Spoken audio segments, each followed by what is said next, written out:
স্বাগত ডিবিসি দেশের সংবাদে। আপনাদের সাথে আছি আমি জান্নাত সাথী। এবার জানাবো খবরের বিস্তারিত। সীমান্ত হত্যার বিচার সহ 5 দাবিতে কুড়িগ্রাম শহর থেকে লং মার্চ যাচ্ছে ফেলানির বাড়িতে। বেলা 11টার দিকে কলেজ মোড় থেকে শুরু হয় মার্চ ফর ফেলানি কর্মসূচি। এর আগে সংক্ষিপ্ত সমাবেশে জাতীয় নাগরিক কমিটির মুখ্য সংগঠক সার্জিস আলম বলেন, সীমান্তে এ পর্যন্ত যত হত্যা হয়েছে তার বিচার আন্তর্জাতিক আদালতে করতে হবে। চুক্তির মাধ্যমে সকল প্রকার প্রাণঘাতী অস্ত্র ব্যবহার নিষিদ্ধ করারও দাবি জানান তিনি।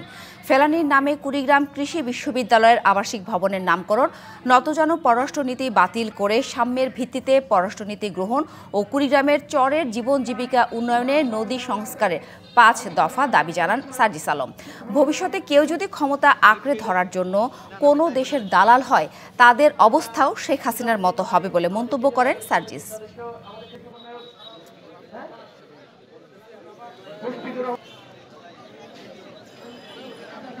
আমরা বাংলাদেশের সীমান্তে কোন লাশ দেখতে চাই না। আপনাদের মধ্যে কেউ যদি কোন দেশের কিংবা কোন গোষ্ঠীর দালাল হন, তবে আপনাদের পরিণতি ওই খুনি হাসিনার মতোই হবে। উদ্বেগ আর উৎকণ্ঠায় দিন কাটছে সীমান্ত জেলা লালমনিরহাটের দহগ্রামের মানুষের। বুধবার সেখানকার কাঁটাতারের বেড়ায় মদের বোতল ঝুলিয়ে দেয় বিএসএফ। হুমকি থামকি দেওয়া হয় স্থানীয়দের। শূন্যরেখায় অস্ত্র নিয়ে চালায় টহল। ভয়ে সীমান্তের কাছে কৃষি জমিতে যেতে পারছে না বাংলাদেশিরা। পরিস্থিতি মোকাবেলায় সতর্ক অবস্থানে বিজিবি। সীমান্তের মানুষের সুরক্ষায় দ্রুত বিজিবি বিএসএফ মহাপরিচালক পর্যায়ে বৈঠকের পরামর্শ নিরাপত্তা বিশ্লেষকদের। দহগ্রাম সীমান্তের মুন্সিপাড়া এলাকায় এই সীমানা পিলার ঘেঁষেই বিএসএফ নির্মাণ করেছে কাঁটাতারের বেড়া। বিজিবি তাতে বাধা দিলেও তা তোয়াক্কা করেননি। এখন তারা নির্মাণ করছেন উচ্চ ক্ষমতা সম্পন্ন সার্চ লাইট, স্থাপন করছেন সিসিটিভি ক্যামেরা, যা নিরাপত্তাহীনতার পাশাপাশি উৎকণ্ঠায় ফেলেছে স্থানীয়দের। সীমান্তপাড়ের মানুষের দাবি, বিএসএফের অত্যাচারে জীবন দুর্বিষহ হয়ে উঠেছে। সার্বক্ষণিক বিজিবির টহল না থাকায় ঝুঁকিতে নিরাপত্তা। আমাকে রাস্তার দিকেই তো ওরা আমাকে হুমকি দেয়, তাহলে কিভাবে আমরা কি করব? এমনভাবে বেড়া কাটা দিছে যে আমরা চলাফেরা করব, আমার চলাফেরা করার মতন কোনো উপায় নাই। 26টা খুঁটি আমাদের বাংলাদেশে গাচ্ছে। আমরা তো এখানেই অখরে দিয়ে ইয়া করছি যে আমার জমি কেন দিবি। একটা ভল দিতেছে আমার বাড়ির কাছে, ওই ভলটা এমনভাবে ঘুরায় আমার বাচ্চা কাচ্চা বউ নিয়ে বেড়াইতে অসুবিধা। গেল শুক্রবার দহগ্রাম সীমান্তে কাঁটাতারের বেড়া নির্মাণ চেষ্টার পর বুধবার খালি মদের বোতল ঝুলিয়ে দেন বিএসএফ সদস্যরা। অস্ত্র নিয়ে শূন্য রেখায় চলছে টহল। আতঙ্কে সীমান্তের কাছে কৃষি জমিতে যেতে পারছেন না বাংলাদেশিরা। ঝুঁকি এড়াতে ঐক্যবদ্ধভাবে অবস্থান নিয়েছেন অনেকে। আমাদের কৃষির ফসলের ক্ষতি হচ্ছে, আমাদের বাড়ির ক্ষতি হচ্ছে। খেতে তো শ্রম না, খেতে আমার নষ্ট হয়ে যাবে। এই ক্ষয়ক্ষতি যে হচ্ছে আমার, এগুলো কে দিবে? এদিকে বিজিবি জানিয়েছে পরিবেশ এখন অনেকটাই স্বাভাবিক। যে কোনো পরিস্থিতি মোকাবিলায় সর্বোচ্চ সতর্ক অবস্থানে তারা। আমরা আগের চেয়ে আমাদের জনবল তো এই পরিস্থিতি আগে থেকে আমরা বৃদ্ধি করেছি, সেটা আগের চেয়ে অনেক বেশি। আমাদের ডেভেলপমেন্ট আগের চেয়ে পেট্রোলিং এর পরিমাণ অনেক বাড়িয়ে দিয়েছি। সীমান্ত চৌকি যেগুলো আছে সেগুলো থেকে ওদের সাথে কোঅর্ডিনেশন পেট্রোল যেগুলো আছে সেগুলোতে অনেক সতর্কতা অবলম্বন করা হচ্ছে। বিশ্লেষকরা বলছেন, সীমান্তের মানুষের সুরক্ষায় দ্রুত বিজিবি বিএসএফ মহাপরিচালক পর্যায়ে বৈঠক দরকার। পাশাপাশি টহল জোরদার ও স্থানীয়দের শান্ত থাকতে উৎসাহিত করার পরামর্শ তাদের। ব্যাটালিয়ন কমান্ডার পর্যায়ে অধিনায়করা একসাথে বসে আলোচনা করবেন সার্ভেয়ারদেরকে নিয়ে, তারপরে সিদ্ধান্ত নিয়ে তারপরে এটা কাজ করার কথা। কিন্তু এটার তারা তোয়াক্কা করছে না। এগুলি অন্যায়, এগুলি অবশ্যই উস্কানিমূলক এবং এটা বন্ধ করতে হবে। চলমান অস্থিরতা কমাতে তড়িৎ পদক্ষেপ নেবে সরকার, এমন আশায় সীমান্তের মানুষ। Majed Masud, DBC news, Dahagram, Lalmonirhat. সিলেট ও সুনামগঞ্জ সীমান্তের বিভিন্ন এলাকায় অভিযান চালিয়ে প্রায় 1.25 কোটি টাকার ভারতীয় পণ্যের চালান জব্দ করেছে বিজিবি। বিজিবি জানায়, জব্দ করা ভারতীয় পণ্যের মধ্যে রয়েছে কমলা, চিনি, মহিষ, গরু, কিশমিশ, জিরা, সাবান ও মদ। বাংলাদেশ থেকে পাচারকালে জব্দ করা হয় রসুন ও শিং মাছ। জব্দ করা পশু পণ্যের মূল্য প্রায় 1,29,89,000 টাকা। বিজিবি 48 ব্যাটালিয়নের অধিনায়ক লেফটেন্যান্ট কর্নেল হাফিজুর রহমান জানান, সীমান্ত এলাকায় চোরা কারবার প্রতিরোধে নিরাপত্তা ও গোয়েন্দা নজরদারি বাড়ানো হয়েছে। এরই ধারাবাহিকতায় চোরাই পণ্যের এসব চালান জব্দ করা হয়েছে। টেকনাফের উপকূলীয় এলাকা দিয়ে অনুপ্রবেশের সময় মাদকসহ 6 পাচারকারীকে আটক করেছে বিজিবি জানায় বৃহস্পতিবার রাতে মিয়ানমার থেকে মাদকের একটি চালান সাগরপথে বাংলাদেশে প্রবেশ করছে এমন সংবাদের ভিত্তিতে অভিযান চালানো হয়। এ সময় জব্দ করা একটি নৌকা থেকে প্রায় 2 কেজি ক্রিস্টাল মেথ, 10,000 পিস ইয়াবা এবং গাঁজা উদ্ধার করা হয়। অবৈধভাবে মাদক বহনের দায়ে নৌকাটিও জব্দ করা হয়।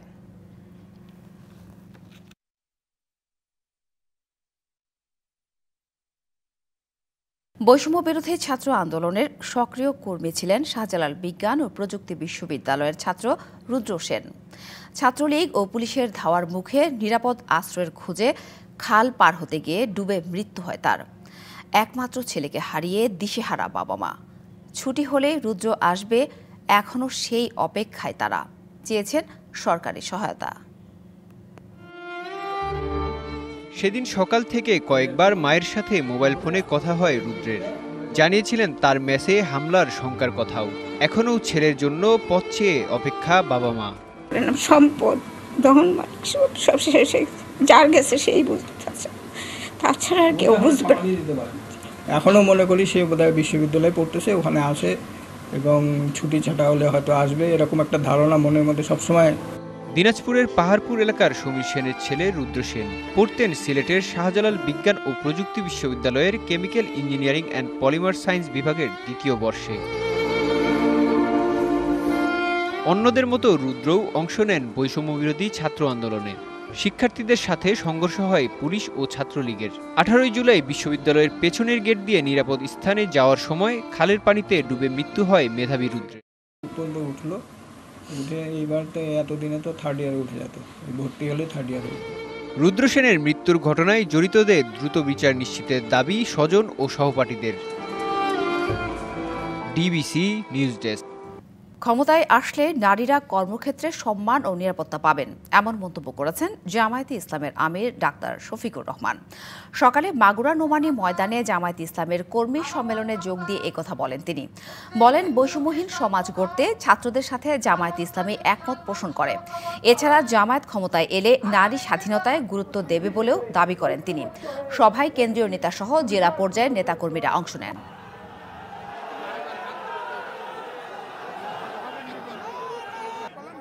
এই সুযোগ খবরের সাথে আপনাদেরকে দিতে হবে।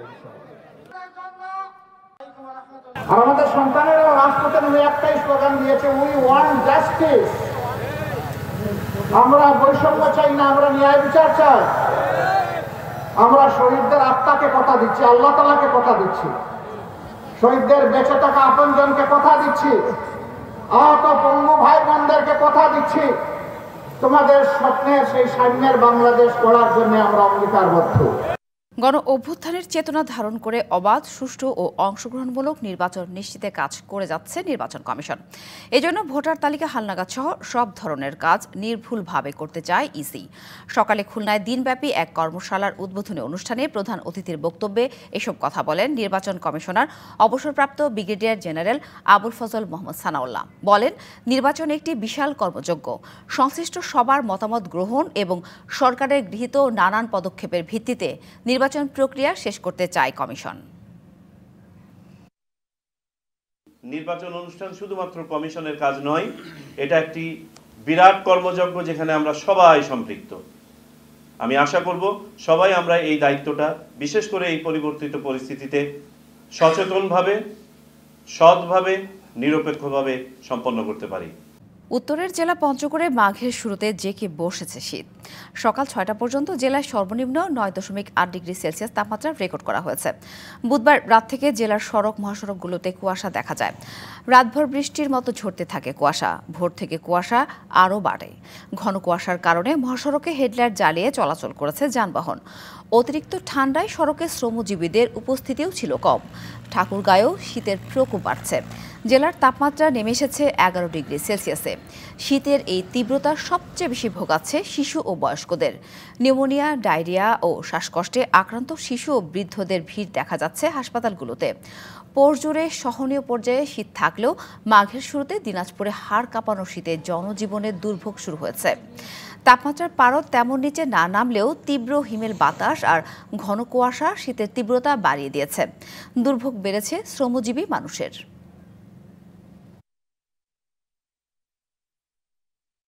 বরিশালে এক শিশুকে পাচারের চেষ্টার অভিযোগে 2 নারীসহ 3 জনকে গ্রেপ্তার করেছে পুলিশ। গ্রেপ্তাররা হলেন সুইটি, জুথি বেগম ও আল আমিন। এই ঘটনায় উদ্ধার শিশুর মা বাদী হয়ে কাউনিয়া থানায় মামলা করেছেন। 1 জানুয়ারি বরিশাল সদর উপজেলার শায়েস্তাবাদ এলাকা থেকে নিখোঁজ হয় শিশুটি। কোনোভাবে সন্ধান না পেয়ে 9 জানুয়ারি শিশুটির মা বাদী হয়ে কাউনিয়া থানায় সাধারণ ডায়েরি করেন।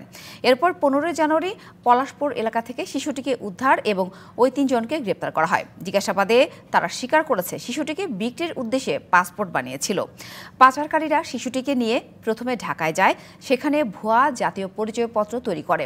ওই পরিচয়পত্র ব্যবহার করে পাসপোর্ট তৈরি করতে আবার বরিশালে নিয়ে আসে শিশুটিকে। শেখ হাসিনা সরকারের স্লোগান সম্বলিত প্যাড ব্যবহার করায় সাময়িক বরখাস্ত করা হয়েছে সিরাজগঞ্জের রবীন্দ্র বিশ্ববিদ্যালয়ের অর্থ ও হিসাব দপ্তরের পরিচালককে।